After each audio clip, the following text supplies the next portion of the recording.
ओम श्री विष्णुवे नमः।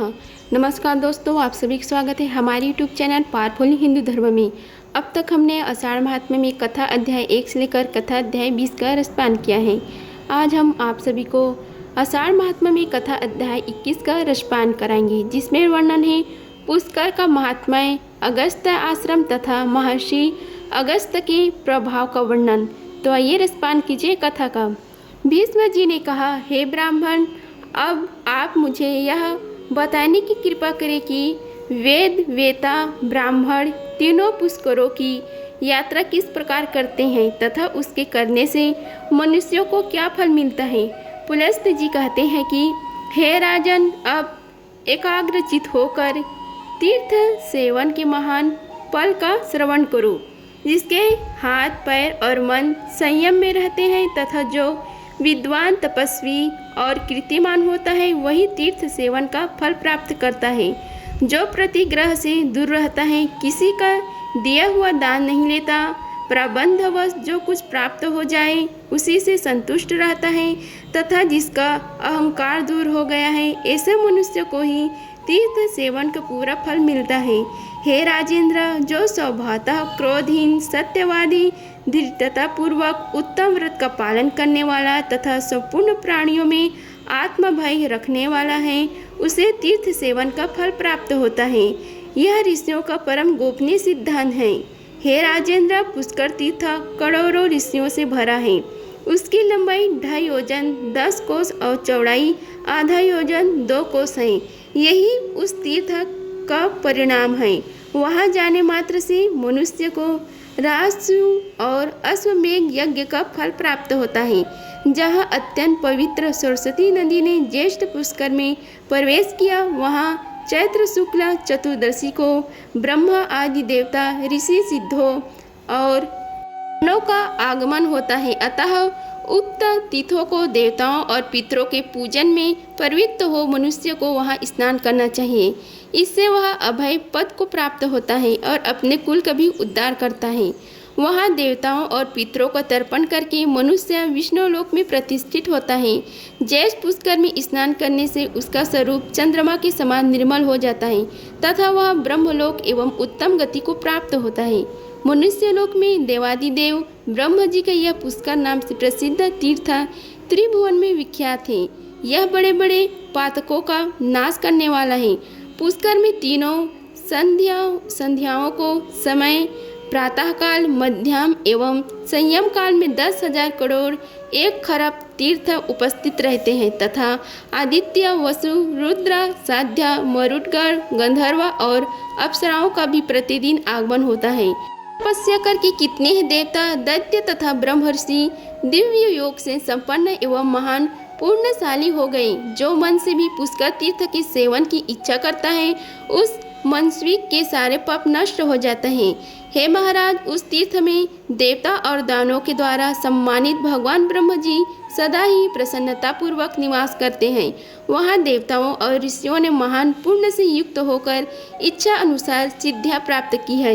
जो मनुष्य देवताओं और पितरों के पूजन में तत्पर हो, वहाँ स्नान करता है, उसके पुण्य को ऋषि पुरुष अश्वमेघ यज्ञ की अपेक्षा 10 गुना अधिक बतलाते हैं।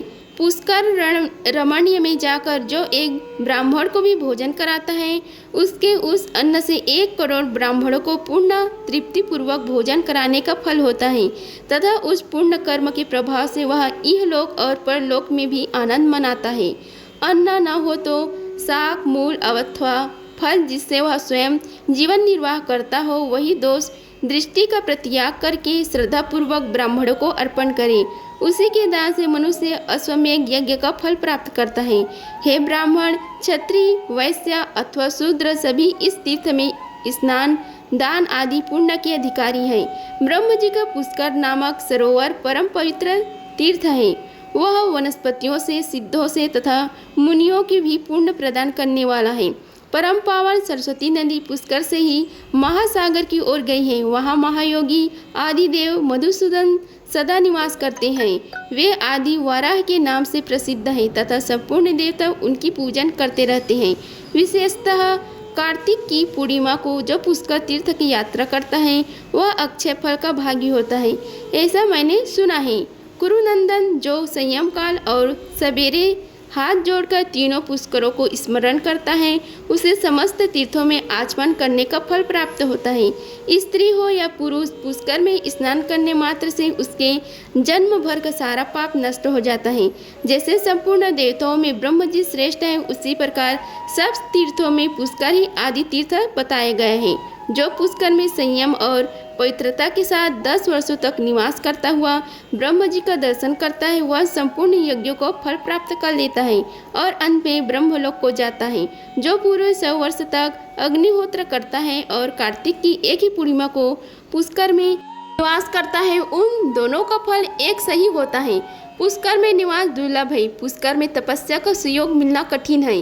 पुष्कर में दान देने का सौभाग्य भी मुश्किल से प्राप्त होता है तथा वहाँ की यात्रा का सुयोग भी दुर्लभ है। वेद वेता ब्राह्मण ज्येष्ठ पुष्कर में जाकर स्नान करने से मोक्ष का भागी होता है और श्रद्धा से वहाँ पितरों को भी तार देता है। जो ब्राह्मण वहाँ जाकर नाम मात्र के लिए भी संध्या उपासना करता है उसे 12 वर्षों तक संध्या उपासना करने का फल प्राप्त होता है। पूर्व काल में ब्रह्म जी ने स्वयं ही यह बात कही थी। जो अकेले भी कभी पुष्कर तीर्थ में चला जाए उसको चाहिए कि झरी में पुष्कर का जल लेकर क्रमशः संध्या वंदना कर ले। ऐसा करने से भी उसे 12 वर्ष तक निरंतर संध्या उपासना का करने का फल प्राप्त हो जाता है। जो पत्नी को पास बिठाकर दक्षिण दिशा की ओर मुख करके गायत्री मंत्र का जाप करते हुए वहां तर्पण करता है उसके उस तर्पण द्वारा 12 वर्षों तक पितरों को भी पूर्ण तृप्ति बनी रहती है। फिर पिंडदान पूर्वक श्राद्ध करने से अक्षय फल की प्राप्ति होती है। इसलिए विद्वान पुरुष यह सोचकर स्त्री के साथ विवाह करता है कि हम तीर्थ में जाकर श्रद्धापूर्वक पिंडदान करेंगे। जो ऐसा करते हैं उनके पुत्र, धन धान्य और संतान का कभी उच्छेद नहीं होता। यह निसंदिग्ध बात है। हे राजन, अब मैं तुमसे इसी तीर्थ के आश्रमों का वर्णन करता हूँ। एकाग्रचित होकर सुनो। महर्षि अगस्त्य ने इस तीर्थ में अपना आश्रम बनाया है जो देवताओं के आश्रम की समानता करता है। पूर्व काल में यहाँ सप्त ऋषियों का भी आश्रम था। ब्रह्म ऋषियों और मुनियों ने भी यहाँ आश्रम बनाया था। यह पर्वत के किनारे यहाँ नागों की रमणीय पुरी भी है। हे महाराज, मैं महामाना अगस्त्य जी की प्रभाव का संक्षेप में वर्णन करता हूँ। ध्यान देकर सुनो। पहले की बात है, सतयुग में के नाम से प्रसिद्ध दानव रहते थे। उनका स्वभाव अत्यंत कठोर था तथा वे युद्ध के लिए सदा उन्मत्त रहते थे।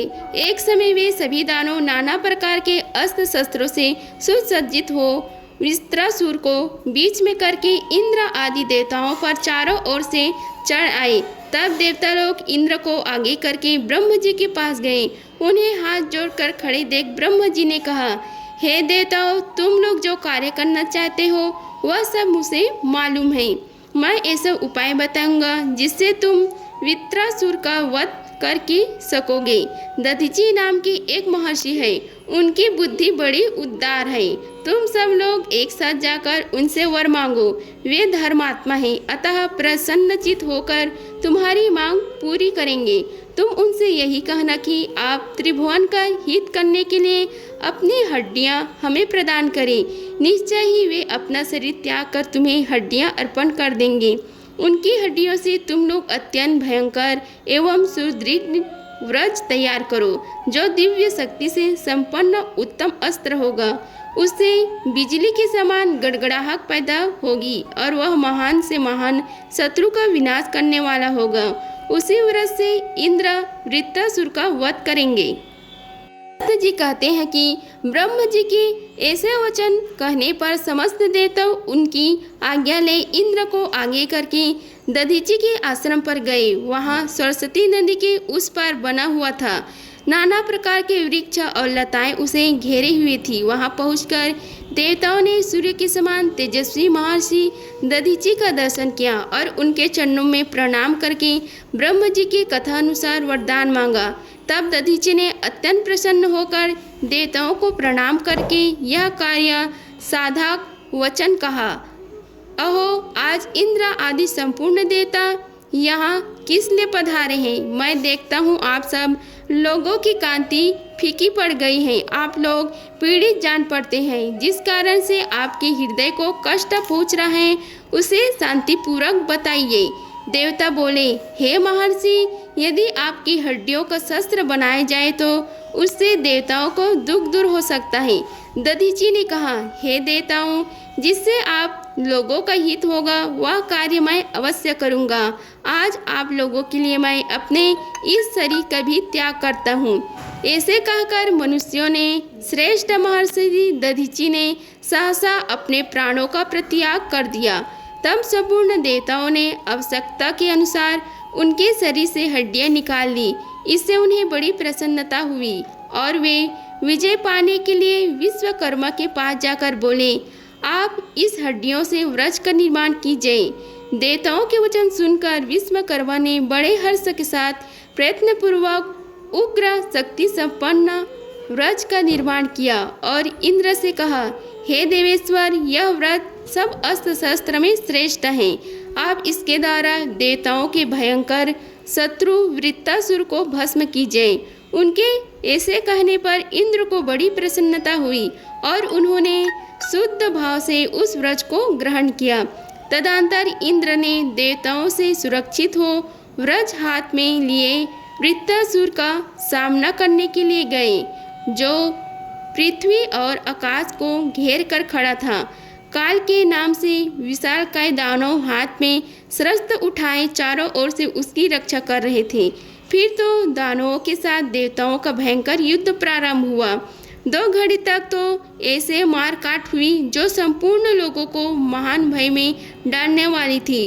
वीरों की भुजाओं से चलाई हुई तलवारें जब शत्रु के शरीर पर पड़ती थी तब बड़े जोर का शब्द होता था। आकाश से पृथ्वी पर गिरते हुए मस्तक तड़के के फलों के समान जान पड़ते थे। उनसे वहाँ की सारी भूमि फटी हुई दिखाई देती थी। उस समय सोने के कवच पहने हुए काल के दानव नल से जलते हुए वृक्षों के समान प्रतीत होते थे। वे हाथों में परित लेकर देवताओं पर टूट पड़े। उन्होंने एक साथ मिलकर बड़े वेग से धावा किया था। यद्यपि देवता भी एक साथ संगठित होकर ही युद्ध कर रहे थे तो भी वे उन दानवों के वेग का न सहन कर सके। उनके पैर उखड़ गए। वे भयभीत होकर भाग खड़े हुए। देवताओं को डर कर भागते हुए और वृत्तासुर को प्रबल होते देख 1000 आँखों वाले इंद्र को बड़ी घबराहट हुई। इंद्र की ऐसी अवस्था देख सनातन भगवान श्री हरि विष्णु ने उनके भीतर अपने तेज कर संचार करके उनके बल को बढ़ाया। इंद्र को श्री हरि विष्णु के तेज से परिपूर्ण देख देवताओं तथा निर्बल अंतःकरण वाले महर्षियों ने भी उनमें अपने अपने तेज का संचार किया। इस प्रकार भगवान श्री हरि विष्णु देवता तथा महाभाग महर्षियों के तेज से को प्राप्त होकर इंद्र अत्यंत बलवान हो गए। देवराज इंद्र को सबल जान वृत्तासुर ने बड़े जोर से सिंहनाद किया। उसके विकट गर्जना से पृथ्वी, दिशाएं, अंतरिक्ष, भूलोक और आकाश में सभी कांप उठे। वह भयंकर सिंहनाद सुनकर इंद्र को बड़ा संताप हुआ। उनके हृदय में भय समा गया और उन्होंने बड़ी उतावली के साथ अपना महान अस्त्र से उसके ऊपर छोड़ दिया।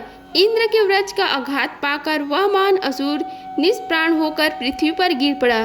तत्पश्चात संपूर्ण देवता तुरंत आगे बढ़कर वृत्तासुर के वज्र से संताप हुए दैत्यों को मारने लगे। देवताओं की मार पड़ने पर वे महान असुर भय से पीड़ित हो वायु के समान वेग से भागकर आकाश समुद्र में जा छिपे। वहां एकत्रित होकर सबके सब तीनों लोगों को नाश करने के लिए आपस में सलाह करने लगे। उनमें जो विचारक थे उन्होंने नाना प्रकार के उपाय बतलाए, तरह तरह की युक्तियां सुझाई। अंत गोत्वा यह निश्चय हुआ कि तपस्या से ही संपूर्ण लोक टिके हुए हैं, इसलिए उसी का क्षय करने के लिए शीघ्रता ही जय पृथ्वी पर जो कोई भी तपस्वी, धर्मज्ञ और विद्वान हो उनका तुरंत वध कर दिया जाए। उनके नष्ट हो जाने पर संपूर्ण जगत का स्वयं ही नाश हो जाएगा। उन सब की बुद्धि मारी गई थी, इसलिए उपयुक्त प्रकार से संसार के विनाश का निश्चय करके वे बहुत प्रसन्न हुए। समुद्र रूप दुर्ग का आश्रय लेकर उन्होंने त्रिभुवन का विनाश आरंभ किया। वे रात में कुपित होकर निकलते और पवित्र आश्रमों तथा मंदिरों में जो भी मुनि मिलते उन्हें पकड़कर आ जाते थे। उन दुरात्मा वशिष्ठ के आश्रम में जाकर 8008 ब्राह्मणों का भक्षण कर लिया तथा उस वन में और भी जितने तपस्वी थे उन्हें भी मौत के घाट उतार दिया। महर्षि चवन्य के पवित्र आश्रम पर जहाँ बहुत से द्विज निवास करते थे, कर उन्होंने फल मूल का आहार करने वाले 100 मुनियों को अपना ग्रास बना लिया।